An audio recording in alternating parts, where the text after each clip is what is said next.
आधा हिस्सा जिसके बगैर सच पूरा नहीं होता, वो है अर्ध सत्य।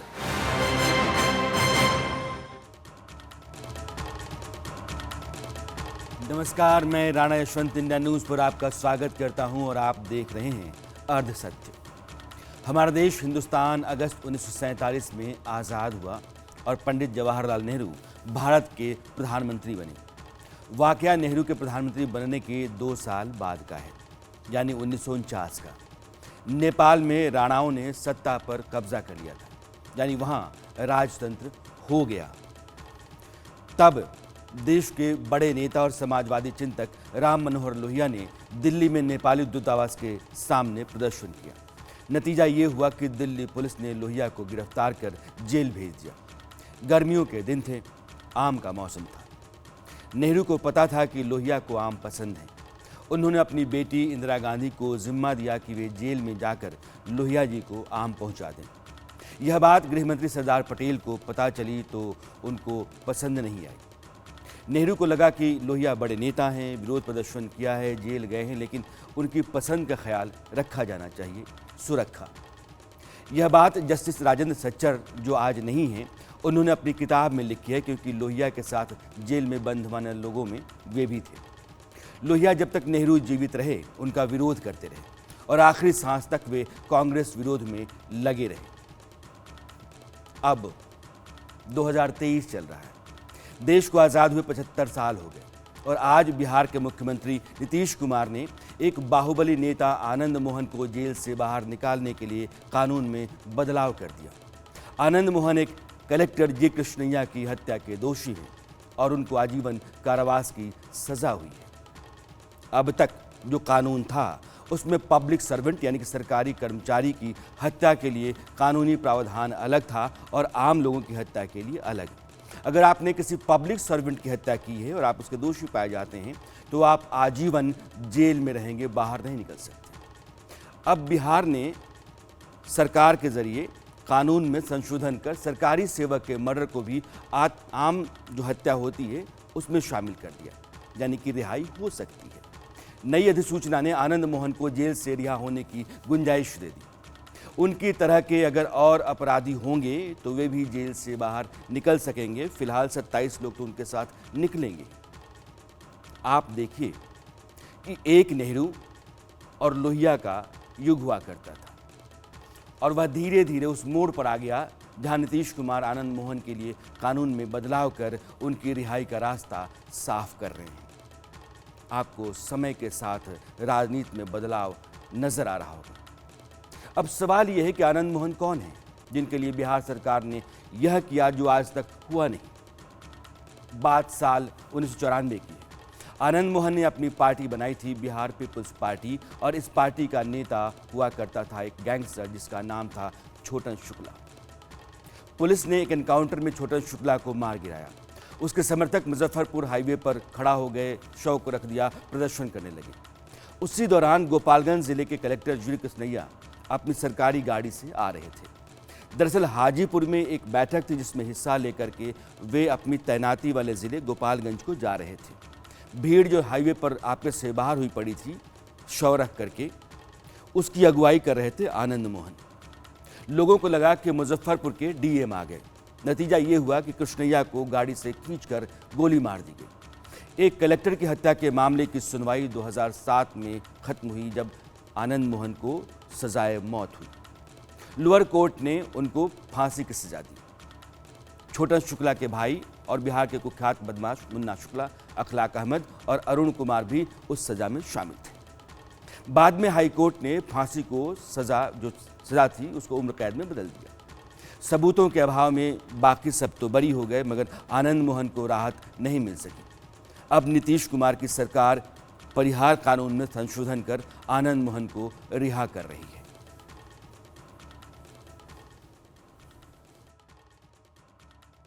एकदम जाए, सब जाए।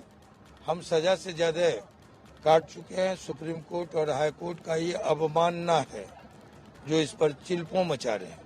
मंत्रिपरिषद के बैठक में भी इसी बात का जिक्र है कि सजा की एक रूपता के लिए हाई कोर्ट और सुप्रीम कोर्ट के निर्देशों के आलोक में ये फैसला हुआ है।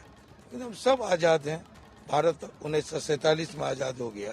सबको आज़ादी है, लोकतंत्र है, अभिव्यक्ति की आज़ादी है। जिसको जो करना है काहे जा रहे हैं। सब आदमी हमको आकर के एक आवेदन लगावे, अपील लगावे, हम जेल चले जाए। आनंद मोहन के रिहाई के पीछे कारण वोट की राजनीति को माना जा रहा है। 2024 में लोकसभा चुनाव हैं और उसके अगले साल बिहार में विधानसभा चुनाव। आनंद मोहन राजपूत नेता हैं और बिहार में राजपूतों के बीच में उनकी गहरी पैठ मानी जाती है। बिहार में राजपूतों की आबादी 7% है और राजनीतिक रूप से सक्रिय जाति है। नीतीश कुमार आनंद मोहन के जरिए राजपूतों को अपने पाले में खड़ा करना चाहते हैं। यही वजह है कि आनंद मोहन के बेटे की सगाई में खुद नीतीश कुमार, जेडीयू के राष्ट्रीय अध्यक्ष ललन सिंह और कई दूसरे नेता भी पहुंचे हुए थे। बेटे की शादी अगले महीने है और इसी के लिए उन्हें पैरोल पर जेल से बाहर जाने की इजाज़त मिली, मगर अब नया कानून उन्हें हमेशा के लिए आज़ाद कर रहा है। आनंद मोहन को रिहा करने के लिए नीतीश कुमार पहले से लगे हुए हैं। इस बात का ऐलान उन्होंने राजपूतों की सभा में पहले ही कर दिया था। आपको पता नहीं है, उनकी पत्नी से पूछ लीजिएगा कि हम क्या कोशिश कर रहे हैं, तो कुछ जानते ही नहीं हो। आप बीच में भी यहां नारा लगा रहे थे, छोड़ो नहीं इसके लिए, अब जो भी है आप तो इसके लिए। चुप बैठो, शांत रहो, शांत रहो, बैठे रहो। ये सब की चिंता मत करो। और आप लोगों को मालूम नहीं है, राजनीति में वो जो भी करें, और जब उनकी गिरफ्तारी हुई, जौहर साहब के साथ हम सब लोग गए थे जेल में, और आप सब लोगों को मालूम है हम भी गए थे, और यहीं पर है बैठे हुए राष्ट्रीय अध्यक्ष जी अभी है, और हम लोगों की तो शुभकामना रही है ना जी। हम तो ये कभी नहीं चाहते, हम तो इतना बार सबको कह रहे हैं, तो इसलिए सब चिंता मत करिए, हम लगे हुए हैं जी। हम लगे हुए हैं जी, नीतीश कुमार ने कहा नहीं, बल्कि ये साबित कर दिया कि वे सचमुच लगे हुए थे और नतीजा दे भी दिया। मगर सवाल यह है कि आनंद मोहन अगर उनके साथी थे, उनको सचमुच रिहा होना चाहिए था, तो फिर नीतीश कुमार को 2005 से सत्ता में अब तक बने रहने के बावजूद वो अंदर क्यों थे? जब 1994 में गोपालगंज के डीएम कृष्णैया की हत्या हुई तो उस समय लालू प्रसाद यादव मुख्यमंत्री थे, और जब आनंद मोहन के खिलाफ फैसला आया 2007 में तो नीतीश कुमार बिहार के कमान लिए बैठे थे। फिर 18 साल क्यों लग गए? जाहिर है वोट और जाति की राजनीति की मजबूरी है, इसीलिए बिहार में बीजेपी भी कंफ्यूज है। बिहार बीजेपी के वरिष्ठ नेता और पूर्व उप मुख्यमंत्री सुशील मोदी ने ट्वीट किया कि आनंद मोहन के बहाने सरकार मानवीय होने का मुखौटा लगाकर जिन 27 अपराधियों को छोड़ने जा रही है, उनमें 7 ऐसे हैं जिन्हें हर महीने स्थानीय थाने में अपनी हाजिरी दर्ज करानी होगी। ऐसी क्या मजबूरी है कि SC/ST समुदाय के सरकारी अधिकारी की हत्या के मामले में सजा याफ्ता बंदी को भी रिहा किया जा रहा है? आपको पता होना चाहिए कि जी कृष्णैया तेलंगाना के थे और SC/ST समुदाय से आते थे।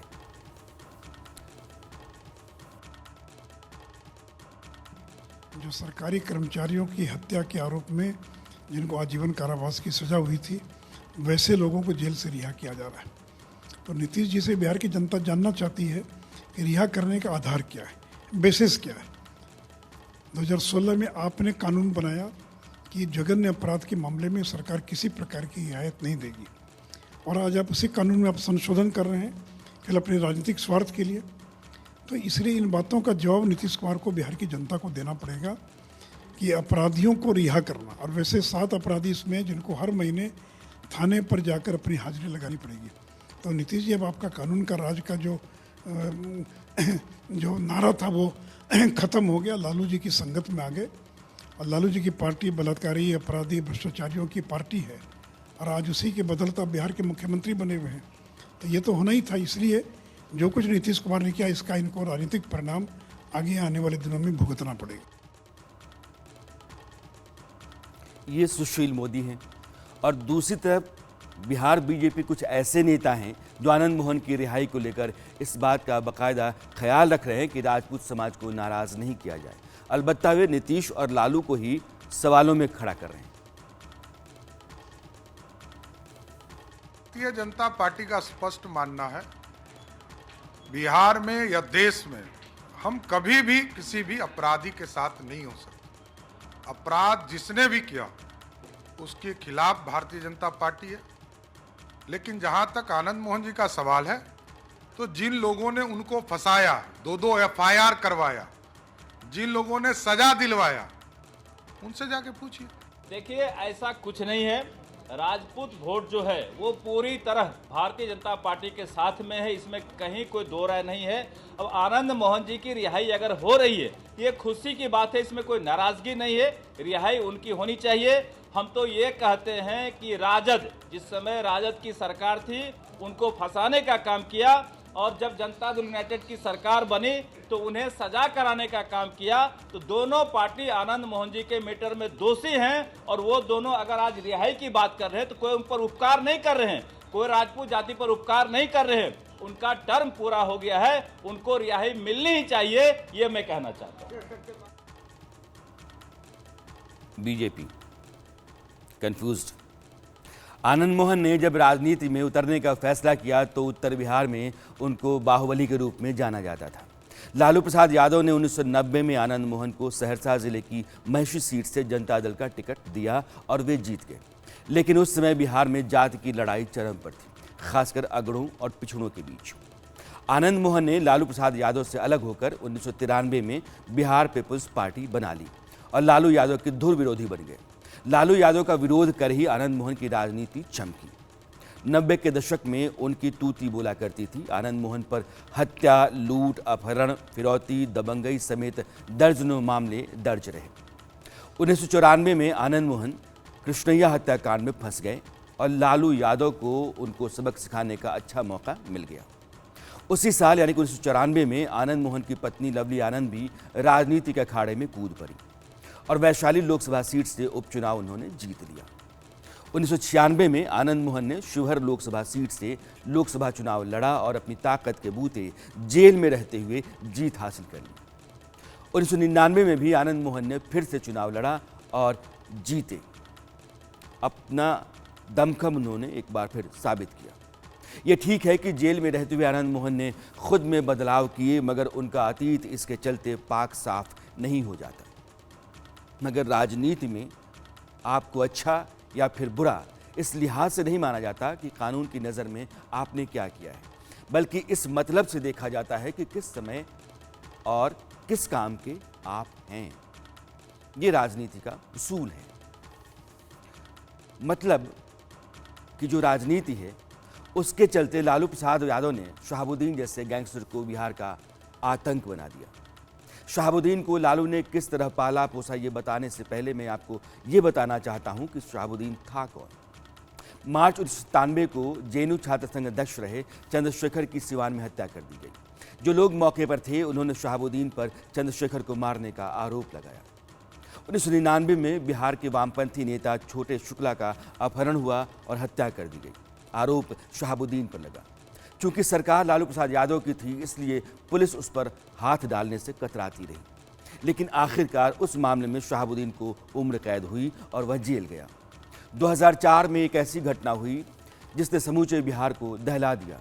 एक दुकानदार थे चंदा बाबू, जिनके 3 बेटे गिरीश, सतीश और राजीव, तीनों का बदमाशों ने अपहरण कर लिया। बाद में 2 भाइयों गिरीश और सतीश के ऊपर तेजाब डालकर उनकी हत्या कर दी गई, मगर राजीव किसी तरह जान बचाकर भागने में कामयाब हो गए। इस जघन्य हत्याकांड के लिए शहाबुद्दीन को आरोपी बनाया गया। मुकदमा चलने लगा, मगर 2015 में अपने भाइयों की हत्या के गवाह राजीव की भी गोली मारकर हत्या कर दी गई। शहाबुद्दीन को जब एक के बाद एक मामलों पर सजा सुनाई जा रही थी, उस दौरान पुलिस शहाबुद्दीन के पुश्तैनी घर में छापेमारी करने पहुंची। जो लोग गए थे उनके होश उड़ गए। उन्होंने उसके घर में कई पाकिस्तानी हथियार, AK-47, सेना के नाइट विजन डिवाइस वगैरह वगैरह बरामद किए। जब नीतीश कुमार बीजेपी से अलग हुए और 2015 का चुनाव मिलकर लड़े, सरकार उस समय बनी। शहाबुद्दीन को लेकर सरकारी नरमी तैयार होने लगी। जब नीतीश कुमार और लालू प्रसाद यादव 2015 में दोबारा साथ आए, तब वह जेल में फिर से शेर वाले अंदाज में आ गया। सिवान में जब दो समुदायों के बीच हालात तनाव भरे थे तो उसने जेल से ही लालू प्रसाद यादव को फोन किया था और कहा था कि आपका एसपी बेकार है। हेलो जी प्रणाम। हाँ बोला। सिवान के खबर उबर ले ले। सिवान का मीरगंज का तो सुन ली। हाँ नहीं सिवान में ज्यादा भाई तो वो दिनों छाता वाला हम बतेले रहनी है एकनी के गलती से आज नौमी वाला पुलिस के डिप्यूटेशन करे के चाहिए नहीं किया था। नहीं कुछ नहीं खत्म है भाई एसपी आपका ये सब कोटा ही नहीं हुआ है तो थोड़ा दंगा करा देगा सब। आज कुछ हुआ है? हाँ हमको लगता है कि गोली वोली भी चली है पुलिस की तरफ से। क्या है कहाँ पर? नवलपुर में तो ईटा पत्थर चला था लेकिन अभी विधायक जी किसी से बात कर रहे थे तो इनको बताया लोग कि हाँ वहाँ कोई गोली वोली चली है पुलिस पता करता है पता कर ले कागजी वाला में जेल से एक डॉन जिसको राजनीति में पनाह मिली वो फोन कर रहा है लालू प्रसाद यादव को। आपने सुन लिया इसको। यह शहाबुद्दीन जब 19 साल का था तो उसके खिलाफ पहला आपराधिक मामला दर्ज हुआ। अपराध की दुनिया में उसकी यह शुरुआत थी। इसके बाद तो वह एक से एक बढ़कर संगीन अपराध करता चला गया। वह इससे शीटर घोषित कर दिया गया। उसको लालू प्रसाद यादव ने 1995 में जनता दल का उम्मीदवार बनाया और वह एमएलए बन गया। इसके तुरंत बाद 1996 में शहाबुद्दीन को लोकसभा का टिकट दे दिया गया और पहली बार जिस आदमी को सिवान का साहेब कहा जाता था वह संसद पहुंच गया। 2004 के लोकसभा चुनाव से ऐन पहले कोर्ट के ऑर्डर पर शहाबुद्दीन को गिरफ्तार कर सिवान जेल में भेज दिया गया।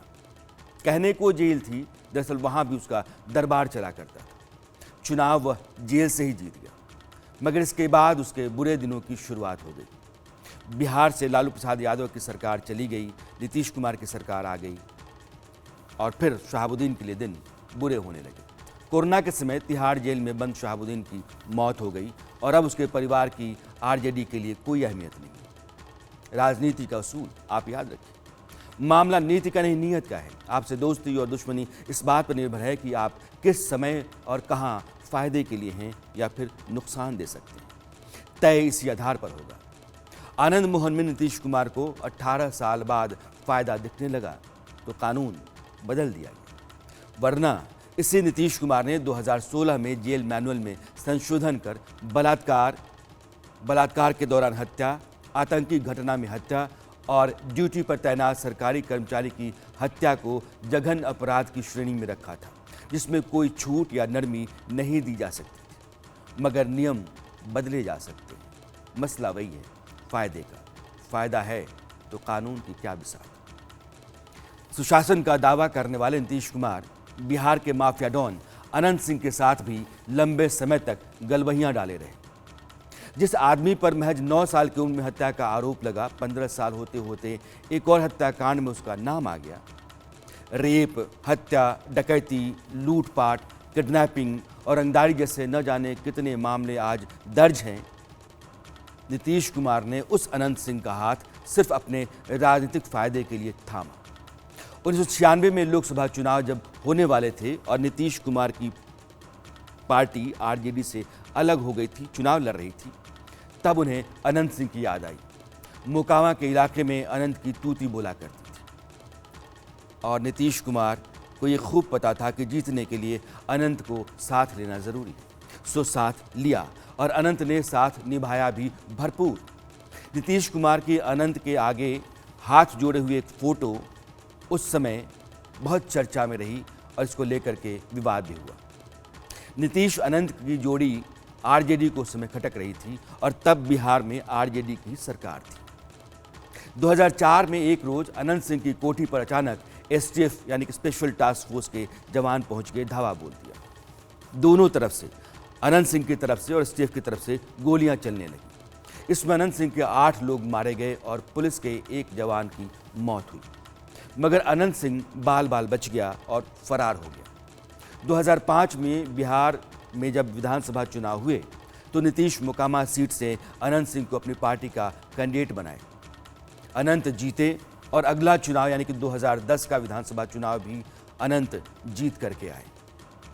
2014 में एक हत्याकांड में अनंत को जेल की हवा खानी पड़ी। और 2015 में जब विधानसभा चुनाव बिहार में हुए तो नीतीश लालू के साथ मिलकर चुनाव लड़ रहे थे, यानी कि आरजेडी और जेडीयू साथ साथ। ऐसे में नीतीश को ये लग गया था कि फ़ायदा आरजेडी के साथ चलने में है और आरजेडी को अनंत पसंद नहीं है, इसलिए अनंत को टिकट नहीं दिया। राजनीति का वही उसूल, आप कब और कहां फायदे के हैं या फिर घाटे के, इस पर आपसे संबंध निर्भर होते। खैर, अनंत निर्दलीय चुनाव में उतरे और जेल में रहते हुए चुनाव जीत लिया। यहां से नीतीश और अनंत की अदावत शुरू हो गई।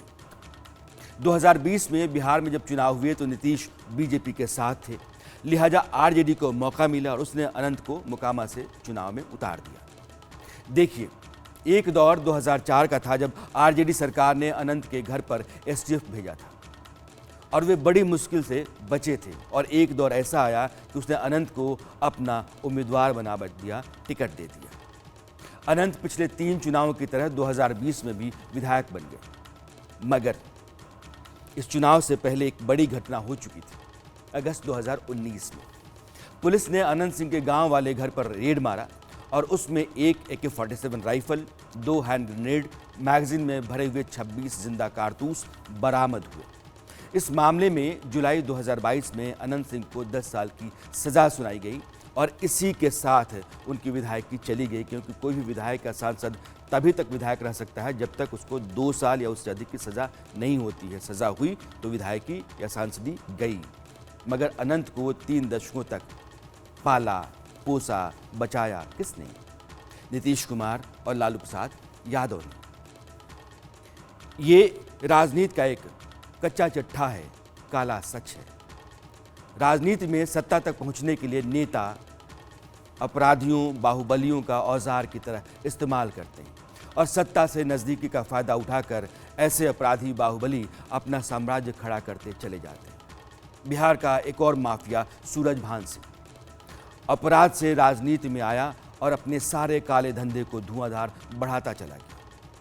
एक गरीब परिवार का अपराधी प्रवृत्ति का आदमी जो 1980 और 90 के बीच रंगदारी मांगने, दहशत फैलाने जैसी वारदात में शामिल रहा, 90 के बाद उसका अपराध चरम पर पहुंच गया, वह आतंक का पर्याय बन गया। यहां कुछ बात बताना जरूरी है। जिस अनंत सिंह की बात अभी हमने की, उनके भाई हुआ करते थे दिलीप सिंह। 1980 और 90 के दशक के दौरान कांग्रेस के विधायक और मंत्री रहे श्याम सुंदर दास धीरज के लिए वो काम किया करते थे। खासकर चुनाव के दौरान बूथ कैप्चरिंग करना, बैलेट बॉक्स चोरी करना और अपने बॉस की जीत तय करने के लिए सारे धतकर्म करना। नेता के साथ रहते रहते दिलीप सिंह के अंदर भी नेता बनने का शौक चल रहा है। नतीजा ये हुआ कि 1990 में वे अपने बॉस यानी कि श्याम सुंदर सिंह धीरज के खिलाफ चुनाव मैदान में जनता दल के टिकट पर उतर गए और जीत भी गए। उन्हीं दिलीप सिंह के साथ रहा करता था सूरजभान।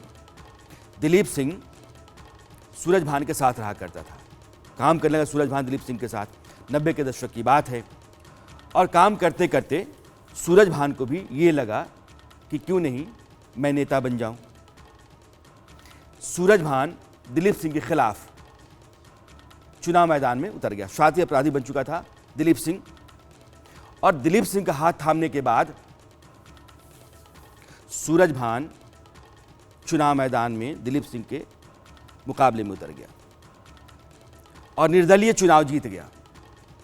एक आदमी जो अपराध का आतंक बना था, बॉस के साथ रहते रहते वो निर्दलीय चुनाव जीत गया।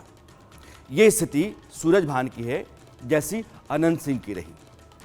और अनंत सिंह दिलीप सिंह के छोटे भाई और दिलीप सिंह के साथ काम करते करते सूरजभान भी। नतीजा ये हुआ कि 2000 में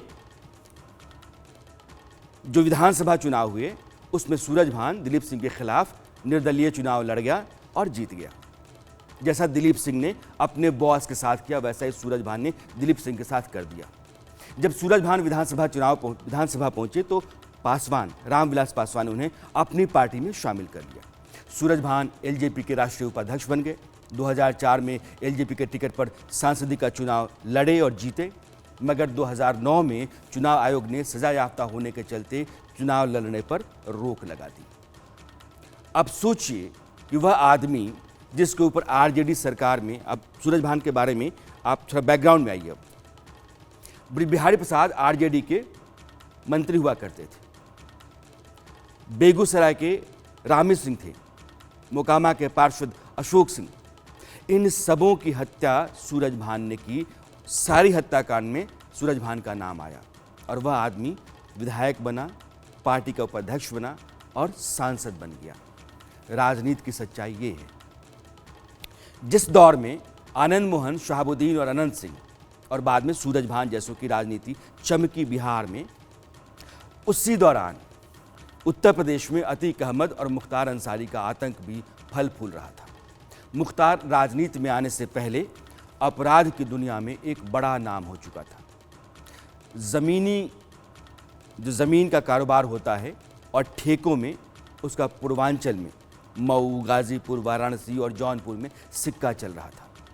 उसी दौरान उसने सच्चिदानंद नाम के एक आदमी की हत्या कर दी। 1996 में मुख्तार अंसारी बीएसपी के टिकट पर पहली बार विधानसभा पहुंचा। उसके बाद 2017 तक मुख्तार लगातार 5 बार विधायक रहा। 2022 में जो विधानसभा चुनाव हुए उसमें अपनी सीट उसने अपने बेटे अब्बास अंसारी को दे दी। मुख्तार की यूपी में दबंगई और दहशत के लिए आपको एक ही घटना बताना काफ़ी होगा। बात 2005 की है। उत्तर प्रदेश का मऊ जिला दंगे की आग में झुलस रहा था। सड़कों पर कहीं सन्नाटा था तो कहीं उन्मादियों की भीड़, कहीं कहीं पुलिस की गाड़ियों का सायरन सन्नाटे को तोड़ रहा था। इसी बीच मऊ की सड़कों पर खुली जीप में हथियार लहराते हुए मूंछों पर ताव देता मुख्तार अंसारी नजर आया। ये जो वीडियो आप देख रहे हैं वो उसी समय का है। आप समझिए कि किस तरह की दबंगई और तूती बोलती थी मुख्तार के उन दिनों। उस समय मुलायम सिंह की सरकार हुआ करती थी उत्तर प्रदेश में और मुख्तार को ना प्रशासन का डर था, ना कानून की चिंता। ऐसा लग रहा था कि वह खुद ही सरकार है, सारे नियम कायदे उसी के हैं। उसी साल नवंबर 2005 में मुख्तार ने बीजेपी के विधायक कृष्णानंद राय समेत कुल 7 लोगों की हत्या करवा दी। उस हत्याकांड में AK-47 चली थी और 500 राउंड गोलियां। कारण ये था कि कृष्णानंद राय ने मुख्तार के प्रभाव वाली सीट मोहम्मदाबाद से उसके बड़े भाई अफजाल अंसारी को हरा दिया था। मुख्तार इसको अपने लिए चैलेंज मान गया कि वो हार गया। अब उसी हत्याकांड में फैसला आने वाला है। आप बस ये समझिए कि मार्च में इलाहाबाद हाई कोर्ट ने अपनी टिप्पणी में ये कहा कि मुख्तार अंसारी गिरोह देश का सबसे खूंखार आपराधिक गिरोह है। ये इलाहाबाद हाई कोर्ट की इस मार्च की टिप्पणी। पिछले 18 साल से सलाखों के पीछे बंद मुख्तार के मुख्तारी सत्ता के सरपरस्ती में इतनी मजबूत हुई कि 8 राज्यों में उसने अपने अपराध के साम्राज्य का विस्तार कर डाला। ऐसा सिर्फ इसलिए हुआ कि उत्तर प्रदेश में 2017 से पहले की, चाहे वह समाजवादी पार्टी की सरकार हो या बहुजन समाज पार्टी की, मुख्तार सत्ता तक पहुंचने की कुंजी माना जाता रहा और इसी के चलते उसका बेलगाम, बेहिसाब दहशत और वो जो काला साम्राज्य था वो बढ़ता रहा। ये मुख्तार की थी। अतीक की राजनीति के समय भी ऐसा ही रहा। वह राजनीति में उतरने से पहले खूंखार अपराधी बन चुका था। 2 चुनाव वह निर्दलीय ही जीत चुका था, तो फिर फायदे की राजनीति के चलते समाजवादी पार्टी ने उसको 1996 में टिकट दे दिया। अतीक 5 बार विधायक बना और 1 बार सांसद के तौर पर भी चुना गया। हत्या, अपहरण, जमीन पर अवैध कब्जा और ठेके उसकी कमाई का जरिया थे। 2005 में जिस साल मुख्तार ने बीजेपी विधायक कृष्णानंद राय की गाजीपुर में हत्या कराई थी, उसी साल अतीक ने बीएसपी विधायक राजू पाल को प्रयागराज में मारा था। कृष्णानंद राय ने मुख्तार के बड़े भाई को विधानसभा चुनाव में हराया था और राजू पाल ने अतीक के छोटे भाई अशरफ को चुनाव में हराया था। आन ऐसी के इंसान की जान की कोई कीमत नहीं। अतीक और अशरफ दोनों की उसी प्रयागराज में हत्या हो गई जिस शहर में उन दोनों का आतंक बोला करता था। पुलिस कस्टडी में मारा जाना सवाल ज़रूर है, लेकिन अतीक के अतीत के चलते आम लोगों को इसमें कुछ बुरा लग नहीं रहा है। अगर यूपी के सीएम योगी आदित्यनाथ ये कहते हैं कि राज्य में सब चंगा है और लोग उसको ताली बजाकर स्वीकार करते हैं, तो उसका कारण है। आज यूपी नो कर्फ्यू, नो दंगा। यूपी में सब और चंगा। नो कर्फ्यू, नो दंगा। यूपी में सब चंगा। रंगदारी ना फिरौती। अब यूपी नहीं है किसी की बपौती। देश की राजनीति में अपराध और अपराधियों को माफिया और माफियाओं को पालने पोसने का जो रिवाज रहा है, योगी आदित्यनाथ ने उसके ठीक उलट राह पकड़ी है। लोग इसीलिए उनकी ऐसी बातों पर ताली बजाते हैं, मगर नीतीश कुमार जिस राह चल रहे हैं उसने उनके सुशासन के दावे की बार बार पोल खोली। और सत्य में आज इतना ही। कल आपसे फिर मुलाकात होगी। सवाल कोई नया होगा, मुद्दा कोई दूसरा होगा। तब तक के लिए नमस्कार। आधा हिस्सा जिसके बगैर सच पूरा नहीं होता, वो है अर्ध सत्य।